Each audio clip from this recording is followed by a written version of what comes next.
Okay, so welcome to the second lecture. I see a lot of people here, so that's great. Fridays, we always have fewer people. I don't know why. Is there something special about Fridays? I guess it's closer to the weekend. Yeah, but it's nice to have people here. So let's get started. So I'll start this lecture. In this lecture, we're going to continue what we were covering yesterday. This is also going to be a fun lecture, let's say. It's going to be motivational, but we're also going to go a little bit into the philosophy and mindset of an architect, let's say, or maybe an original thinker. I think of architects who move the field as original thinkers. And the question is, how do you become an original thinker, in my opinion, an original builder, right? So we'll cover those issues, but before we go further, I would like to remind you that Monday at 6 p.m., we have the seminar from Cerebras' co-founder and Chief Hardware Architect, Sean Lee. It's going to be exciting, and I would invite you to join on YouTube or Zoom. We sent you the Zoom link yesterday. Did people get it? Okay, great. And remember, this is the chip that they built and the system they built. It's not just about the chip as we discussed yesterday, right? It's really about the entire system, algorithm, architecture, and hardware co-design. And that's essentially what they did. And he's going to describe their experience and why they did what they did, and what kind of performance they get, and more in this talk. So can you turn off this admitting thing so that it doesn't distract us in the lecture? Okay, thanks. Yeah, so I would recommend people to attend, and it's going to be fun. It's going to be exciting. I've heard this talk before, and I like it. That's one of the reasons why I invited him to give this lecture. And I'll give you an extra credit assignment also. If you attend the talk, you can watch it afterwards also. For some reason, you cannot watch it live. You can watch it afterwards. But for 1% extra credit, I would like to read your summary of the talk. And this is what I would like to hear. I don't want to read this, but what are the key ideas used in the Cerebras system? What are your key takeaways? What did you learn? What did you like or dislike? And you can submit your summary via Moodle. I don't think we set a deadline, but I would suggest March 15th is a good deadline. Does that sound good? Sounds good. Okay. And 1% is actually a pretty good deal, in my opinion, right? If you look at the cost or performance per cost ratio, you get 1% overall credit in the entire course just by attending one talk and summarizing it. So we'll have more of these. And people in the past have done this, and they've actually boosted their grade with that. Sounds good? Okay, excellent. And you will learn, in my opinion, you will learn a lot from that talk. Okay, so let's, this is related to clearly what we have been talking about. We've been talking about performance and energy efficiency. How do you get that at scale? Reliability, safety, security, privacy. That's important. Many interesting things are happening, and we have more demanding workloads. Machine learning is a very demanding workload, as you saw yesterday. Let me summarize kind of what we did yesterday, and then we're going to switch gears a little bit and talk about this mindset. So one of the major problems we're having today in systems is, as I said yesterday, we can generate a lot of data. Many applications can generate a lot of data. We dwell on data, let's say, and this is increasing. There's no end in sight in terms of data generation. You could argue this is a good thing or a bad thing. That's how it is right now. We are capable of doing that. And at no time in human history, humans have been capable of generating so much data. And as a result, applications are also scaling or trying to scale. Machine learning thrives on data. You need so much data to actually train the neural networks and make some reasonable decisions, right? Genomics thrives on data. You need a lot of data to really understand the diseases, for example. And important workloads are all data intensive basically today. They require rapid and efficient processing of large amounts of data, especially if you want to enable a system for the future, right? You have this genome sequencer. You want to give this to a doctor, and the doctor sequences someone's DNA, and they need to make a very quick decision, life-critical decision. Should this person take this drug or not? If that decision takes a couple of weeks, well, that life-critical situation may be too late, right? But if that decision takes 1 minute or less, or a few minutes, let's say, then that device may be extremely useful. So this device doesn't exist today, but you can imagine that that exists. This is something what we're working on in my research group. How do you build such devices that you can enable and put them into the hands of the doctors so that doctors can make such quick decisions? But this relies on a lot of data. This relies on a lot of data that's gathered across the world from similar patients, similar genomes, and basically processing that data so that you can match the current patient's DNA to a similar situation. And it's not just the DNA, right? DNA is just a part of the equation in health, right? It's also environmental conditions, prior history of the patient. So there are many data, different types of data that need to go into making this decision. And this is just one example domain where data is huge. And you need devices to actually keep up with that data. We don't have them yet. Today, if you want to get your genome sequenced, you pay a lot of money and you actually get maybe some really critical analysis in 1 week, if you're lucky. It could take longer, depending on the analysis. This depends on the analysis, of course, right? It could be a very simple analysis also. Okay, so basically we're doing increasingly sophisticated things on the data that we generate. So this can be used for good purposes. I think I gave you a good purpose, right? But clearly data can be used for bad purposes also, right? And that's also happening. We know clearly stories about Cambridge Analytica and Facebook, etc. These companies that use data for purposes that are almost illegitimate, let's say, or some people argue they are definitely illegitimate, right? Even people who worked at those companies argue that way. So data is increasing and it can be used for good or bad. Keep that in mind. Our technology can be used for good or bad. And it's good to think about how to responsibly use this technology going into the future, in my opinion, because if we don't do that carefully, maybe we will not have a world to live in a nice way. Okay, with that aside, I think data is increasing. We can generate more data than we can process today. And many workloads are actually scaling up. For example, you have in-memory databases to store the data, to query the data. You have graphs, trees.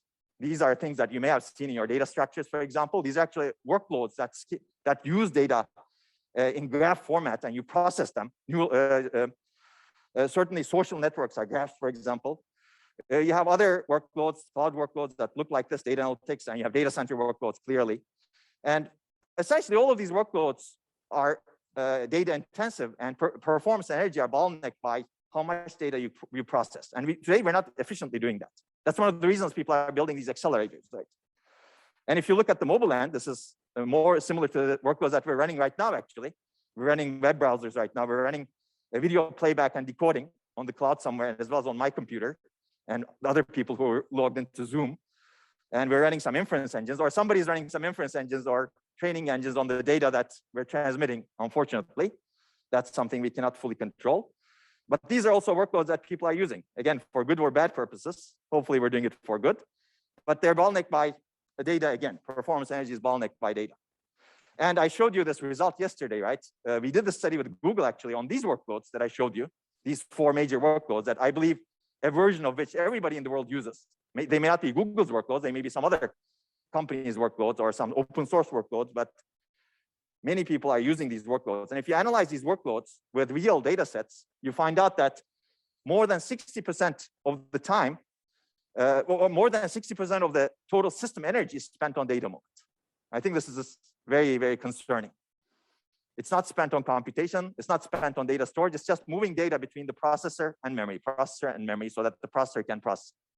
You will understand this more when we get into the later lectures, when we talk about how do you load the data from memory, right? We will have an instruction called load that loads a piece of data from memory to the processor's registers and then operates on it. You will really learn this very well. You may not know this at this point, but we will look at how this data moves between the processor and memory.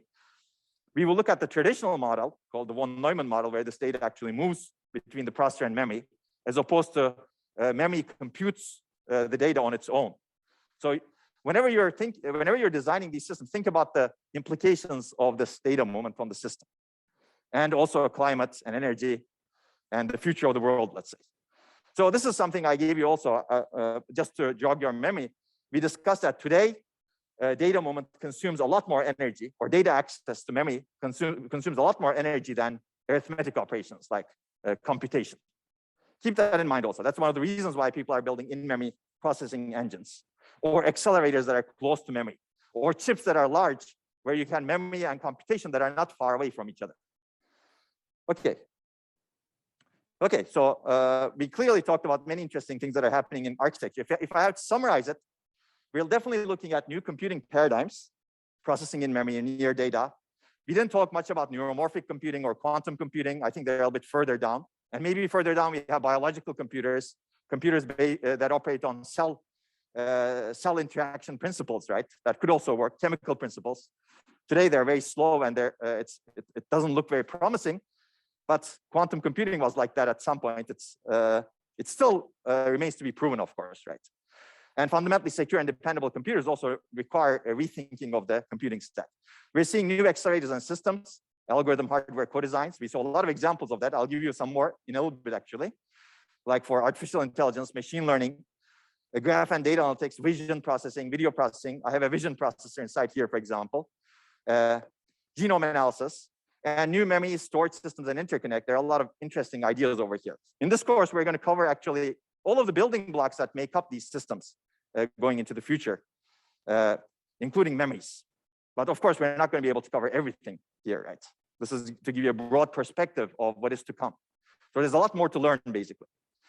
But with that, I will focus on this thing that I wrote over here on video, because I think I forgot one of the important accelerators that also was introduced in 2021. So you're lucky to have this course in 2022. You can have these beautiful pictures in which people are proposing accelerators. If you have this course, if you had this course in 2012, I would be telling you there will be a lot of accelerators, but I wouldn't show you these beautiful pictures. I would be telling you there would be a lot of accelerators because I know the fundamental principles of how things operate, and that's where things are going, right? But 10 years later, there are a lot of accelerators already. This is an example of Google's video encoding and decoding accelerator that is being used right now, actually, I believe, on YouTube, since we're live streaming on YouTube. It encodes and decodes videos offline and online. And the goal is to basically do this very quickly and very efficiently, because videos are actually a lot of data. And doing that efficiently is really important for Google. So they built this hardware accelerator that they use in their data centers. And I recommend looking into it. It's actually very nice. This is the paper. I don't want to bore you with the entire abstract. This is a technical paper. But basically, what do I want to point out over here? Yeah, basically, they talk about the importance of specialized hardware accelerators to deliver more computing at higher efficiencies, as we have been discussing. And they evaluate these accelerators in the wild, meaning in real systems, YouTube, for example. And they basically demonstrate 20 to 33x improved efficiency over their prior well-tuned non-accelerated software baselines. So you can see that improvements are very significant. And you can read other less technical articles about them also, as you can see over here. One thing to look at over here is, I also want to show you this picture. This shows the efficiency that they mentioned, 20 to 33x over here. That's performance per cost, basically. That's one of the metrics that we may discuss. We're going to talk about metrics later on, kind of at a high level. But you can see that that's one metric. How much performance you're getting out of a given dollar, for example, or Swiss franc, whatever your unit of currency is. It doesn't matter. And you can see that the throughput of these devices, the VCUs, are much larger than GPUs and CPUs. You can see this is 14.9 thousand megapixels per second. So you can see that throughput is almost 2 orders of magnitude the CPU baseline. That's the reason why people are building these accelerators. You can be much faster as well as much efficient at the same time. Yes.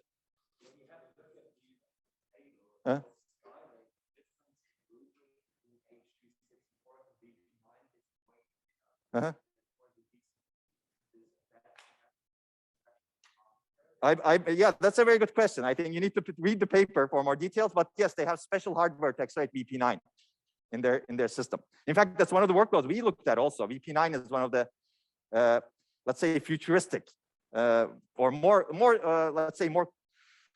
state-of-the-art video encoding and decoding engine. And we looked at VP9 in our work. And if you accelerate it, you can get much better performance. I don't believe Skylake has that sort of accelerator, or that sort of support, at least, that supports VP9.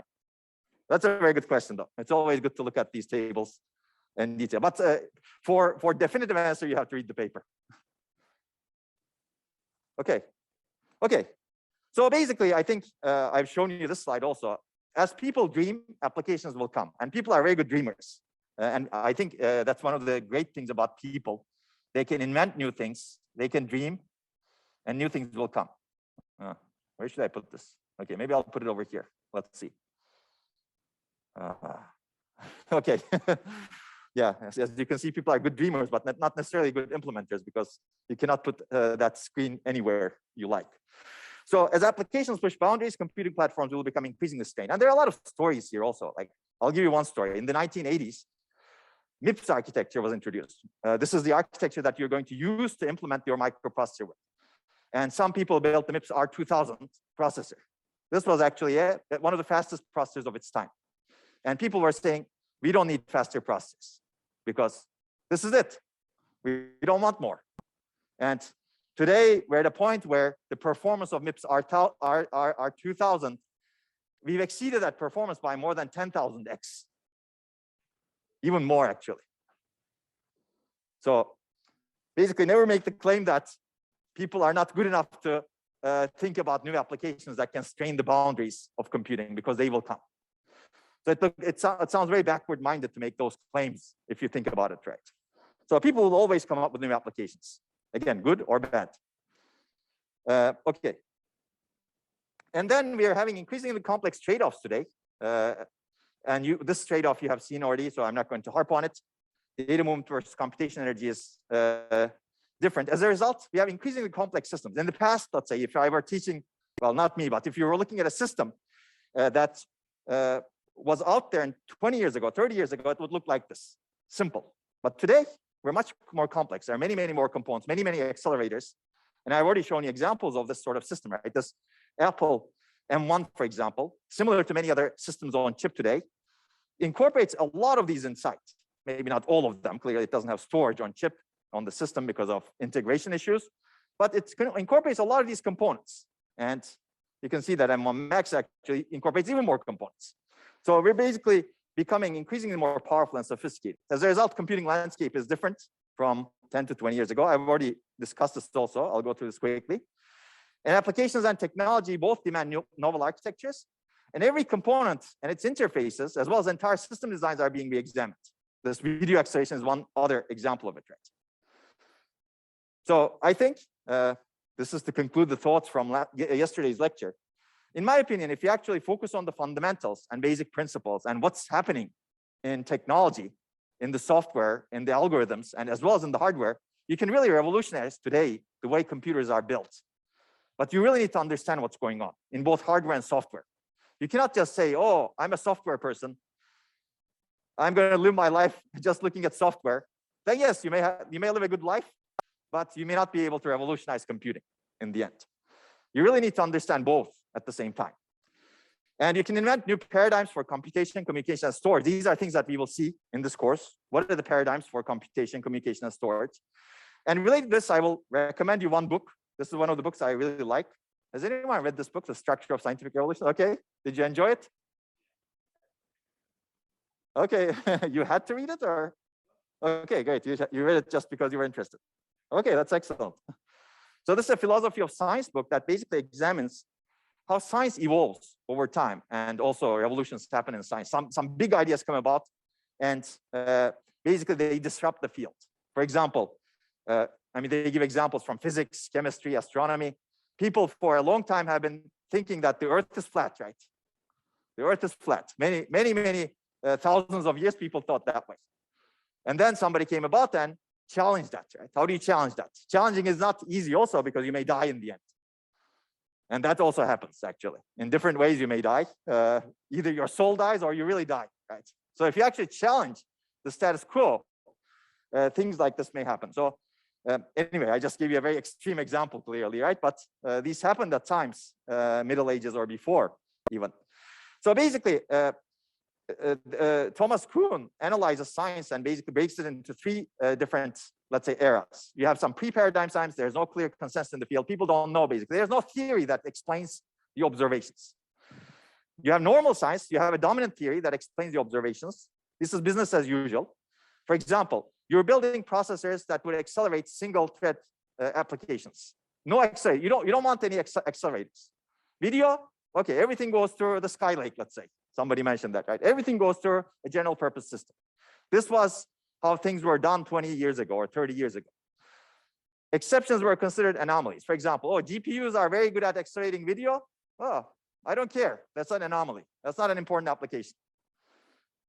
But then people start building these anomalies. There are many, many anomalies. Oh, you're not executing graphics really well. You're not executing database really well. You're not executing genomics really well. You're not executing video really well. So you keep adding these up. So what is this theory good for at that point? is this general purpose computing a good idea at that point? So we're at that point, basically, we're in this revolutionary science period in computer architecture and computer system design, in my opinion, and maybe in the pre-paradigm science period. There's no clear consensus in the field, except we know that we should explore many, many things to understand what could be the dominant theory. The dominant theory could be, you'll have many, many accelerators everywhere, right? I think this is one part of the puzzle, in my opinion. It's not the entire solution. I think it'd be a very boring solution if that were the only thing. But maybe we need to really rethink the fundamentals and think about in-memory computation, for example, not moving data around, processing data where it really is generated and resides, as opposed to moving it all over the world. Right? Okay, so I wanted to give you this like analysis from philosophy of science and apply it to computer architecture today. There's a lot more to discuss over here, but we don't really have time. Otherwise, we can have a full course on philosophy of science, which really we don't want at this point, at least in this lecture. Right? Okay, and that's Thomas Kuhn. I would recommend reading this book actually, because it can open your eyes into how really the science really works. Okay, so I think takeaways. It's really an exciting time to be understanding and designing computing architectures, and this course will enable you to do that. There are many challenging, exciting problems in platform design that no one has really tackled or even thought of before. So it can really be original thinkers today. Whereas I think it was less possible 20 years ago because the field was not really fully ready for it, in my opinion. Or you can be an original thinker and actually have a huge impact as opposed to dying, let's say. You may have a really good idea, but maybe 30 years ago, but maybe Intel is so strong that they would crush you, right? And that has happened also. You've seen it in the past. General purpose computing was so strong that other people who were doing something different were crushed. But today, it's a very different field because field has evolved. And that can have a huge impact on the world's future also, in my opinion. Because, as I said yesterday, we're having huge energy efficiency problems, and I think we need to solve them with better computers. Okay, and clearly we're driven by huge hunger for data, new applications, ever greater realism, hopefully for good purposes. And we can easily collect more data than we can analyze and understand today. And we're also driven by a lot of scaling issues, as we will see in the next part of this lecture. I talked about RowHammer yesterday. We're going to go into a little bit more detail in terms of issues like that. So we're having a lot of problems also when we design computers. It's not just computers are solving problems, good, but computers are also generating problems when we're solving those problems, like energy consumption, data movement, reliability issues, complexity issues. Are computers really solving these problems? Meaning, if you have unreliable computation, if you cannot rely on, trust the computation, can you really solve the problem of self-driving cars? I think that's a very fundamental question, right? And the answer may be no. You cannot be fully self-driving, perhaps, right? Unless you somehow guarantee correct and secure and private and safe computation. Right? So that's one example, and I think we can give many other examples. Okay, any questions so far? So in this lecture, we're going to keep also having fun, let's say. I think, in my opinion, you're going to have fun in all the 25 lectures or so, 26 lectures. It's good to have that mindset. But we're not going a lot technical right now also. Okay, so let's start with puzzles. I like start this way because if you want to do something big and develop something big, that you need to think big also and think with a certain mindset that can enable you to channel your energy toward that goal, right? And I like architecture as an example, like real architecture. We're looking at computer architecture. Yes, it enables us to build these things. But real architecture enables us to build these things, right? This is a room. This is a building. It's actually a beautiful building Charles Semper built, right? It's a very historic building. It's not that old. There are much older buildings in the world that have survived the test of thousands of years, actually. But still, I think they're important. Maybe I'll ask this question. What is this? Yes. Yes, Stadelhofen, right? Yeah, it's the underground view of Stadelhofen. And this is essentially the above ground view of Stadelhofen. I will answer this for you. So I guess answering this question is easy. I'll give you a much harder question later on. Let's see if you can answer that. I saw many people could answer this one. Okay, so this is one of Stadelhofen. It's a train station. You may look at it and say, oh, it's just a train station. But it actually has some beautiful architecture in it. I don't know. How many people think that this is beautiful? Okay, that's good. How many people think that this is not beautiful? Don't be shy. Okay, that's good. Because this is about aesthetics also, right? It's not just about Beauty is in the eye of the beholder, always, right? It also depends on your metrics, right? What is your metric for beauty, right? I think I didn't define beauty perfectly. I just left it to your own definition right now, and I got this answer. But if I have a much better metric for beauty, for example, I mean, I consider a bird beautiful. If this resembles a bird, I would deem this beautiful, right? Now you have a ground truth in the defining of the definition of the metric. And I say that any bird is beautiful. I'm not going to make any distinction. Any bird I see in the world is a definition of beauty for me. And I would say that this resembles a bird. But then, of course, how you evaluate the metric, does this resemble a bird, needs to be something that's evaluated without a doubt by anyone if that metric needs to be objective, right? Does this resemble a bird? Who says this resembles a bird? Okay, because we don't have a great picture, maybe. I think it does. Who says this doesn't resemble a bird? Okay, more people, fine. Okay, I lose based on this picture. So also how you evaluate the metric is also important. You can see that we're running into issues right now because I think this resembles a bird if you look at it from a particular perspective, but maybe this picture doesn't convey that. And I agree that that's fair. Okay, now let's take a look at some other examples. But I'm giving you this right now. These are actually, even though they may be abstract, these are actually things you run into whenever you evaluate computing platforms also. You need to define a metric. You need to make sure everybody agrees on that metric. And you need to basically objectively compare systems based on that metric. Performance, for example. We're going to define performance in lecture 10 or 11. Exact definition of performance. And then you need to make sure that people actually compute that metric correctly. Right? And we will see issues related to that in lecture 10 or 11. Okay, now let's have some fun. What do the following have in common? Does this resemble a bird? A little bit better, right? Who thinks yes? Who thinks no? Okay, I think yeses win here.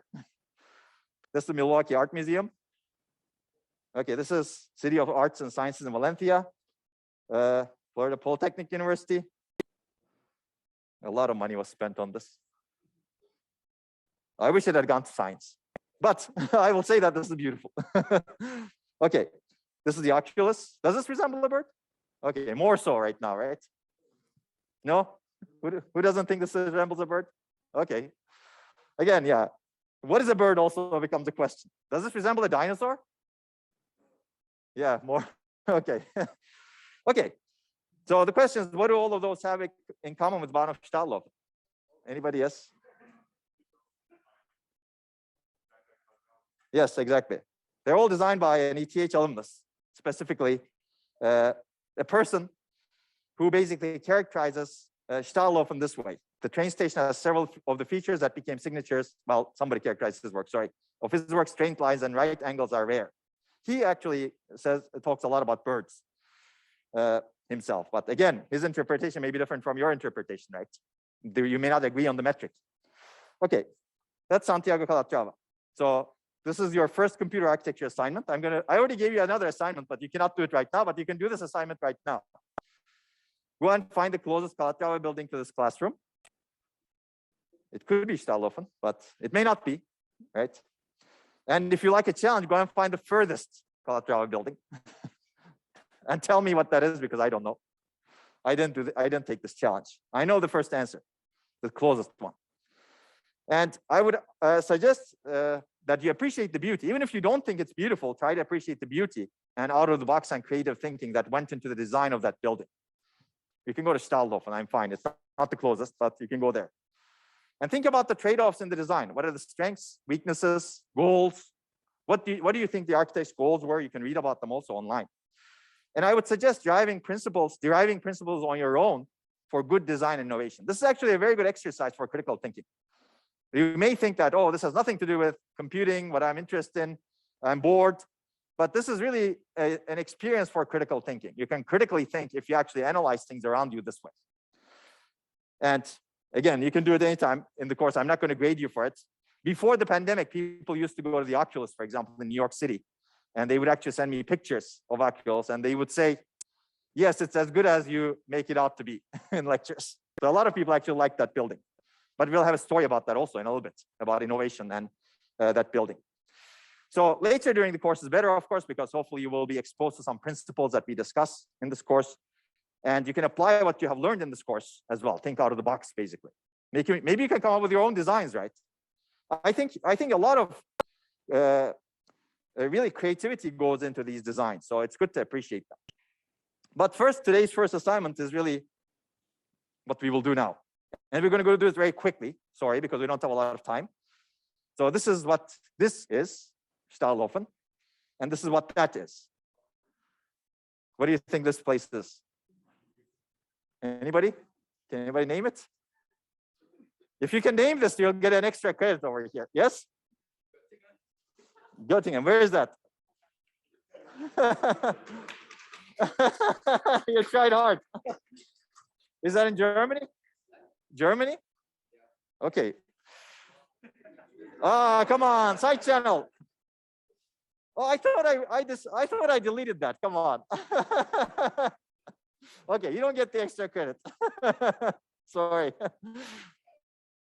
But nice. This is called a side channel, basically. There's some information out there that you can easily get. Okay.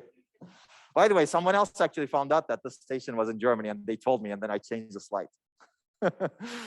I shouldn't have. I should have kept it the way it was. But okay, this station and this station. Which one do you prefer?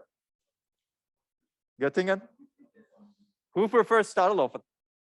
Okay, a lot of people. Not because Germany versus Switzerland, right? It's because of the state. Compare the stations. Who prefers this Göttingen station, presumably? Okay. Sorry, Stahlhofen wins. So you probably use some metrics to compare these stations, right? There are many trade-offs between the two designs. Clearly, the second one is more traditional, right? Well, second one meaning this Göttingen station is clearly more traditional. It's, yeah, your vanilla trace station, if you will, right? But this is not as vanilla, let's say. So basically, there are many evaluation criteria for the designs. Functionality. Does it work, basically? Does it meet the specification? Reliable. Is it reliable? Is it going to collapse like the bridge we saw yesterday, soon? Does it occupy a lot of space? How costly is it? Can it be expandable if we really need to increase the throughput of the trains and people that are going through the station? What is the comfort level of the users? What is the happiness level of the users when they're inside there? Are they going to buy my product over there? If you're entrepreneurially oriented, you can think about it that way. Aesthetics, which I think a lot of you decided on. Security, is it really secure? And you can keep listing many, many things over here, which I'm not going to do. I mean, you can even calculate the carbon footprint of construction and usage for decades, right? So there are many evaluation criteria for these designs, clearly. And I just wanted to say that we're not going to cover all of those evaluation criteria, but evaluation criteria will be very important for the designs that we will see. We already looked at one evaluation criteria when we looked at the Google video coding unit, right? We compared it to Intel Skylake, NVIDIA GPU, and we already questioned what's going on, right? Based on the evaluation criteria we saw, the megapixel per second throughput performance. And that was one metric. The other metric was performance per cost, right? These are different metrics, actually. One is throughput, one is performance efficiency compared to cost. You can have performance per millimeter square, performance per area. You can have performance per watt. That's energy efficiency, a very commonly used energy efficiency metric. So we're going to see some of these metrics, not all of them in this course, but keep that in mind. Metrics are extremely important. Okay, let me ask you another question. Maybe you don't have the answer. Maybe this is a rhetorical question. How was Calatrava able to design especially his key buildings? Well, you can say, I don't know. Maybe even he doesn't know, right? But he probably can guess. And he can have many guesses, though. And I just put down some guesses over here. Clearly, he was a hard worker. He persevered. He was dedicated. A lot of the principles that we talked yesterday actually apply to Calatrava, in my opinion. Experience, creativity, out of the box thinking, a good understanding of past designs, good judgment and intuition, and it's a strong skill combination: math, architecture, art, engineering. Calatrava was a civil engineer. Funding, he was able to raise funding. That Stahlhofen cost a lot actually in the 1980s when it was built the first time. Oculus cost $4 billion to the New Yorkers. And luck, initiative, and you can basically keep this. I think the last two are actually very important also. Strong understanding of and commitment to fundamentals and principled design. And this course is a lot about those. So hopefully you'll be exposed to and hopefully develop and enhance many of these skills that we have over here in this course, but especially principled design and fundamentals, understanding and commitment to fundamentals. I cannot guarantee you funding, sorry. You'll need to find out your funding on your own. Yes? Talking about design and the key components that you talked about last slide, do you think there are any chips that are beautiful? And what are your criteria for this? Do I think what is beautiful? Oh, well, I think a lot. And I gave you some examples, actually. I think all of those chips are actually quite beautiful. But we will see the trade-offs in those designs when we go through this course. You will see the basic ideas. And I will give you the basic ideas, basic concepts, and the beauty of the concepts. But every concept, however beautiful it may be, it also has a downside. So that's the key, basically, to understanding this course, in my opinion. There's always a trade-off you're making. Does that make sense? But to answer your question directly, I believe all of those chips that I showed you are beautiful.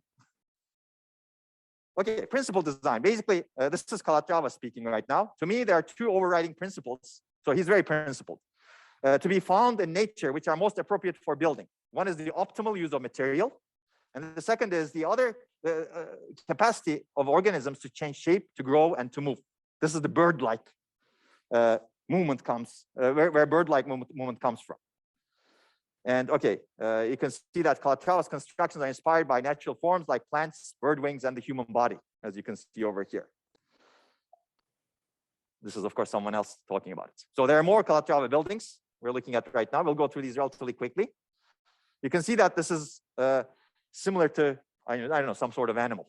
He's known for zoomorphic architecture. This is blueprint for the Garda Oriente in Lisbon. And that's the principle, which I'm not going to bore you with. You use animal forms as the inspirational basis for architecture. And there are many examples of it.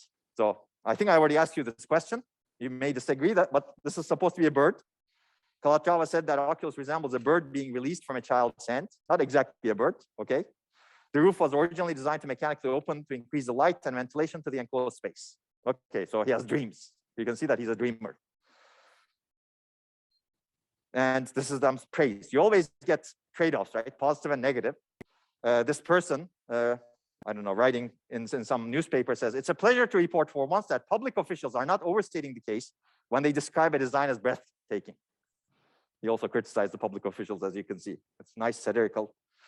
But of course, design constraints are everywhere. So even in a building like this, you can see that there was an original soaring spike design. There were spikes in this. It was scaled back because of security issues. And people criticize that, as you can see. In the name of security, Santiago Calatrava's bird has grown a beak. This is in New York, so a lot of people are actually interested in this clearly. It may now evoke a slender stegosaurus more than it does a bird. And if you want to see what a stegosaurus is, it looks like this. And that's the criticism, as you can see, right? Okay, so basically, I think my point is there are design constraints. Whenever you're designing things, there are trade-offs and design constraints. You don't have infinite money. You have to consider security. So you can see clearly that security was an issue. The opening of the closing roof mechanism, they got rid of it because of budget and space constraints. And it was still the world's most expensive transportation hub, almost $4 billion. So New Yorkers were not very happy about it at the time. Not all of them, but many of them. Still, it was done. And now I think a lot of people are happy. I would also think of this as, you have some new idea, you want to move the world, you have some new technology. New technology always costs something. You have to pay the cost. Right? If you don't pay the cost, you will not get that building. That's it. It's so simple. That's the trade-off also in terms of leap into the future, right? You could argue, okay, this new technology is not good, etc. You could keep doing that, but you have to pay the cost to actually enable it. That's true for any new technology. These computers have been enabled by paying the cost for manufacturing, for example. A lot of the accelerators that we showed are enabled, you have to pay the cost. You pay some initial cost. Over time, that cost gets amortized because you're moving into a space that is much better. And in this particular case, much better is it's aesthetically much better. And everybody actually is happy when they go there. I have not seen people send me pictures saying that, oh, Calatrava's this building, you praise it so much and I found it crap. I have not gotten that. Maybe they think that way, but I think I somehow doubt that they think that way. Okay, let's do this very quickly because this lecture was actually slightly different when I was at CMU, and I like doing this also. Does anybody know this one? This is a hard question, basically. What is this place? Okay, yes, go ahead. Okay, falling water. He knows. Okay, how do you know? Did you go there? You took an architecture class? Okay, how do you know that? Okay. Okay, that's good. Basically, you can see this falling water. It's built on 2 waterfalls, actually, in the middle of Pennsylvania, close to Pittsburgh. I used to go there a lot. And it's the masterpiece of another famous architect, which is, as your colleague said, Frank Lloyd Wright, a very famous American architect. And it's listed as one of the places you have to visit before you die. So I'd recommend going there. And it's beautiful. It's a bit harder to get to than Oculus, of course. Okay, so you can do the same exercise. This is falling water. I believe this is a better picture, better depiction of falling water. And this is my comparison point, baseline. You can have a video coding unit. Your baseline can be a CPU or GPU. You can have falling water, and your baseline could be this. How many people prefer this one over falling water? Okay, how many people prefer falling water? Okay, there you go. This is even more clear, apparently. I think I have to change the Stadelhofen picture so that it's better. Okay, so you can basically go through the same exercise, and I think Frank Lloyd Wright, he has very similar characteristics in terms of how he designs things as Calatrava. And hopefully you will get some of these skills, like principle design, strong understanding of fundamentals, and essentially everything hopefully over here. Okay, so this is Frank Lloyd Wright himself saying, I design architecture, and architecture should be based upon principle and not upon precedent. And I strongly believe that also. You need to know the precedent. Precedent is what comes before. Principle is some principles that are important to follow to do a good thing. And that's why, oh, what happened here? Yeah, that's why he did not design this. This is based on precedent. He designed something that's very original. And this is the principle that he followed, organic architecture. So in this course, you will see a lot of principles in computer architecture also. And we'll see a lot of different ways of looking at computation and memory. And hopefully you will see the trade-offs. Clearly, zoomorphic architecture is one principle, organic architecture is another principle. And these people did not necessarily combine those principles. They were different principles when they are designing architectures. You can think of a CPU and a GPU operating based on different principles also. They're fundamentally different from each other. There are similarities, but the principles of execution are different. In-memory computation is also different, as we will see. Okay, so we'll talk a lot about principle design. So takeaway is that it all starts from the basic building blocks and design principles that you have, and knowledge of how to use, apply, and enhance them. And these architects are excellent at doing that.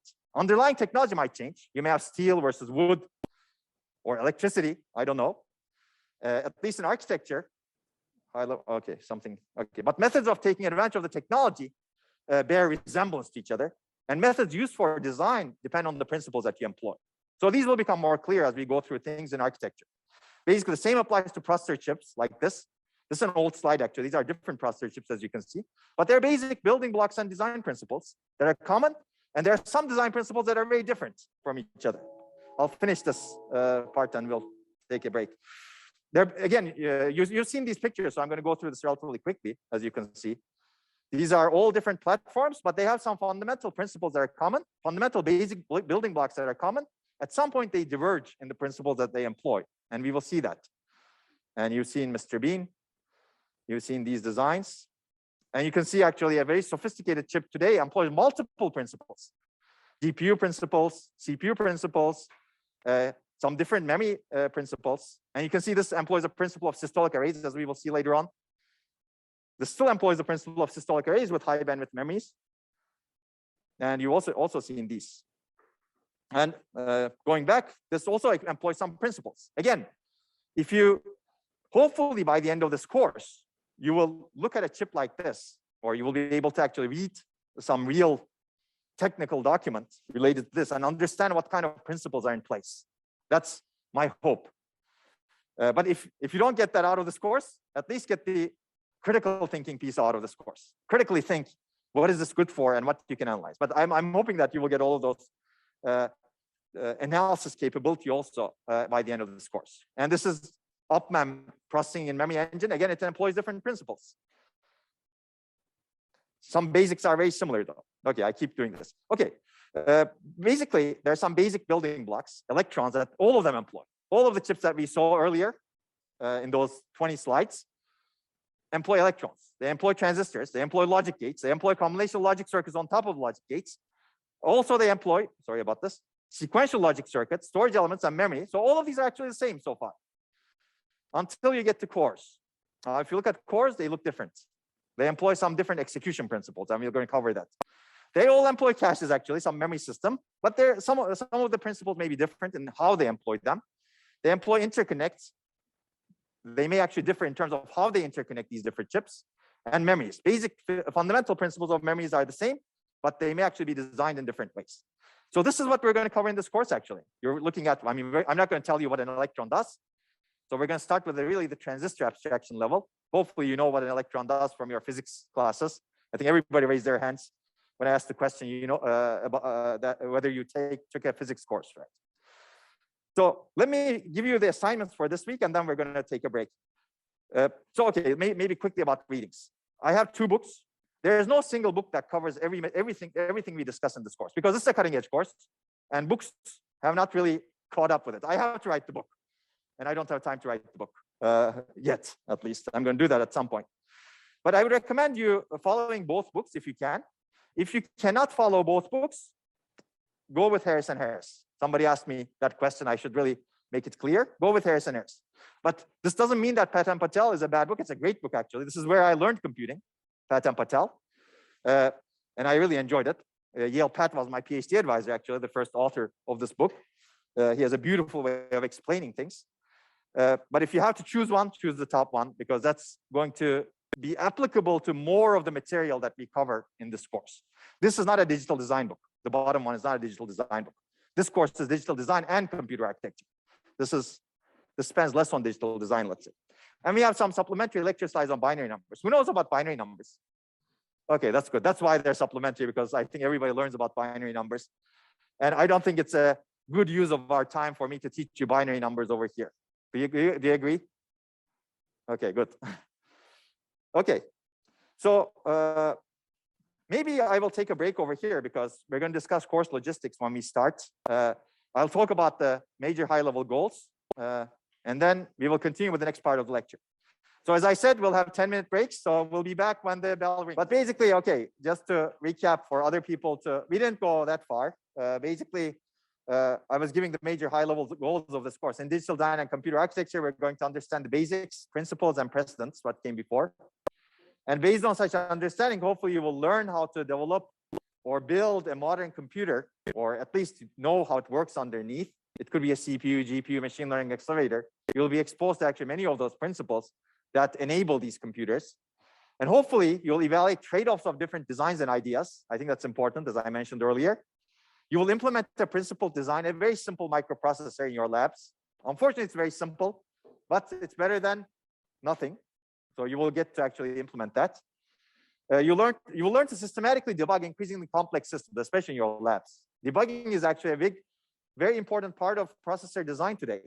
More than 50, 60, sometimes even 70% of the time and cost in developing a system goes to verification, validation, debugging. Because systems are very complex today, actually. And as a result, you really need to know how to debug in a principled way.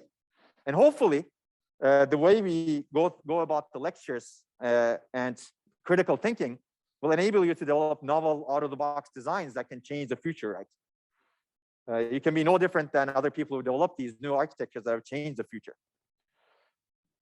Okay, so the focus is really on basics, principles, precedents, and how to use them to create and implement good designs. So why do you have these goals? Of course, well, maybe the superficial answer is because you're here for a computer science degree.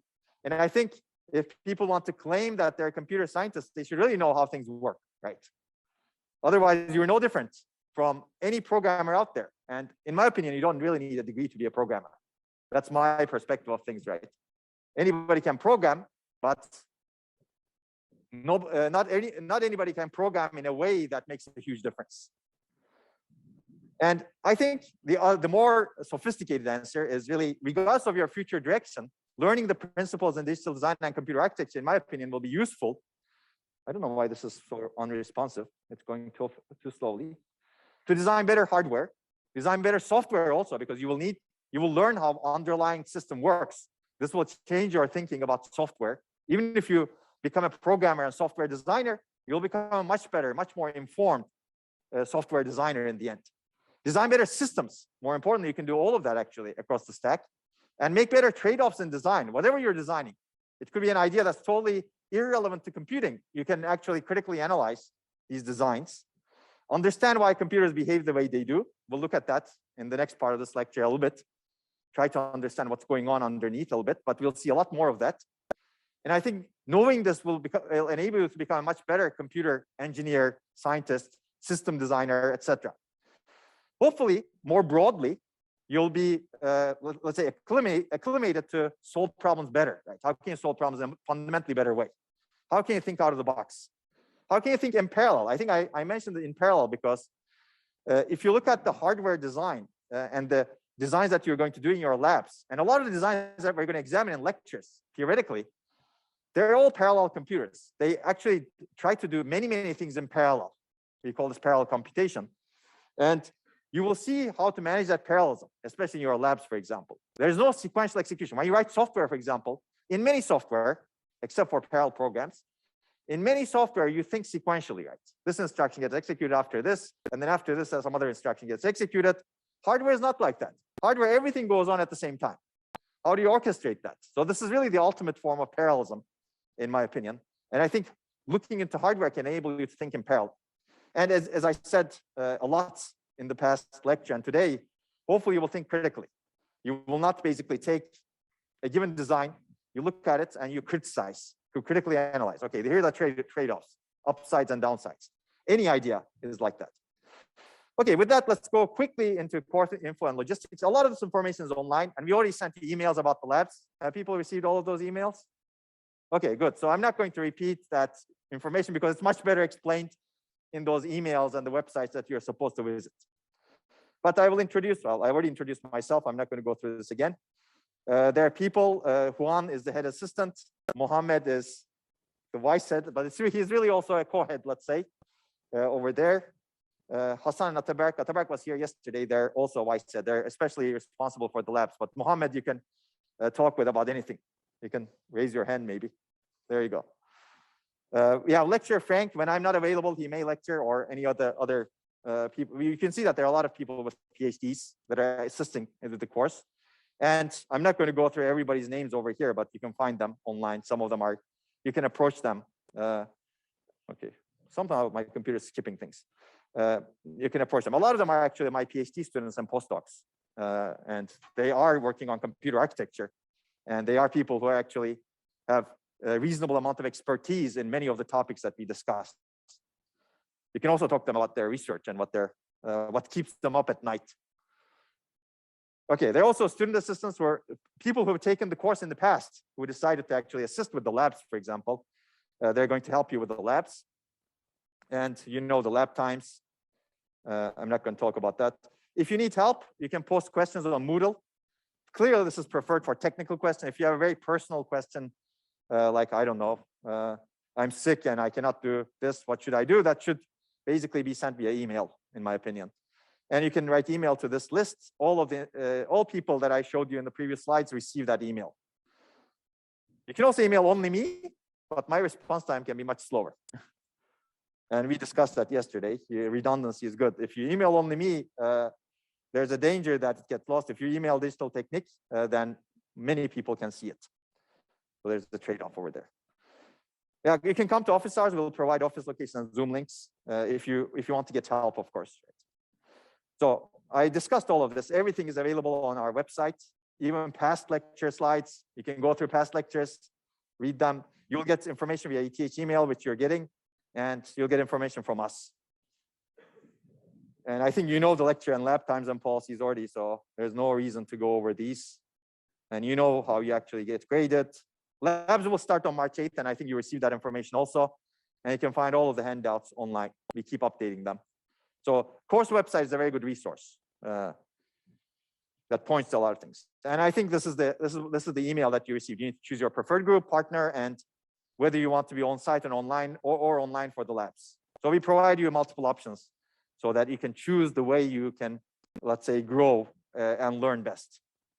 And if you are retaking this course and if you want to use your lab grades from prior years, you need to let us know that. Final exam, again, I don't want to dwell on this because we discussed this a bit, but you can find the rules. I would suggest studying the previous exams, not just the first pages, but all of the previous exams at some point. I don't suggest doing that right now, but you can find the rules on the first pages and the type of questions on the exams.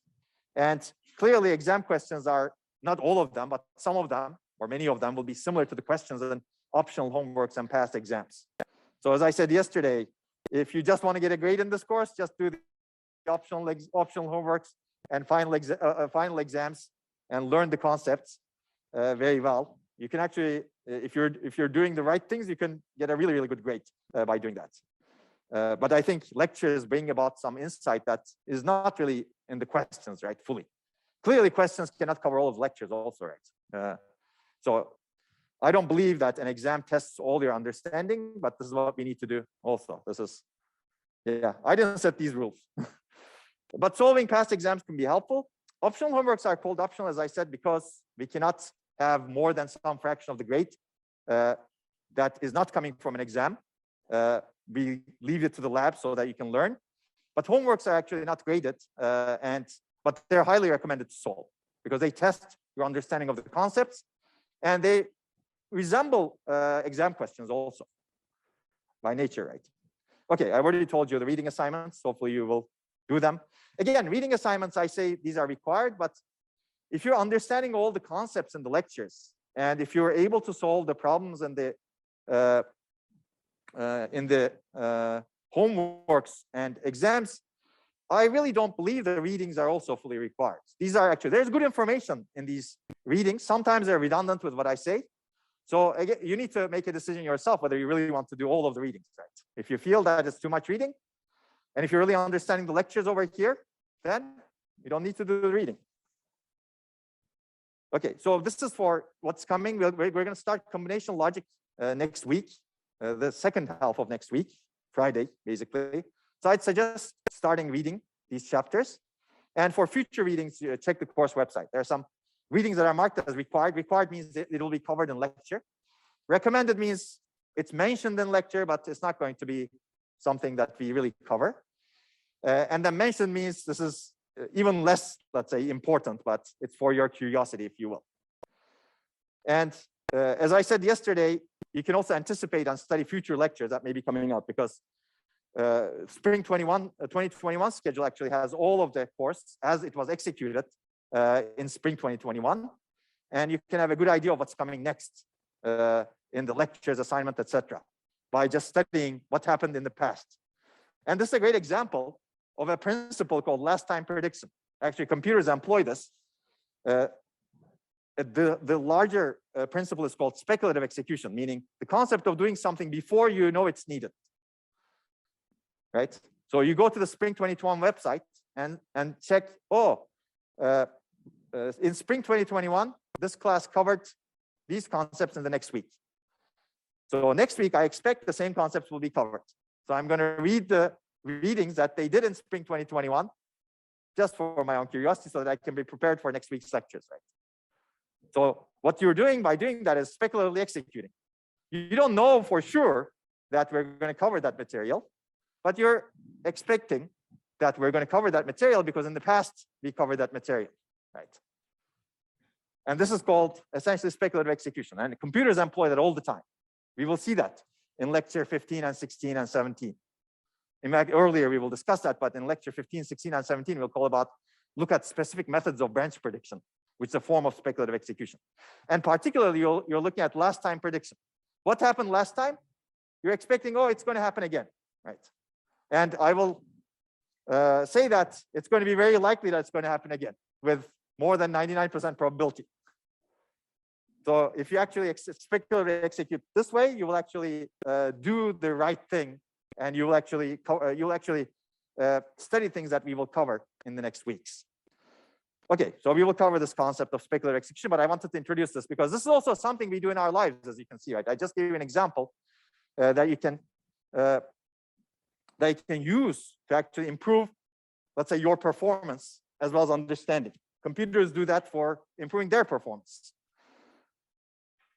Okay, but you will see that the speculative execution methods employed in computers are much more sophisticated than last time prediction. They need to predict something, predict some value, let's say.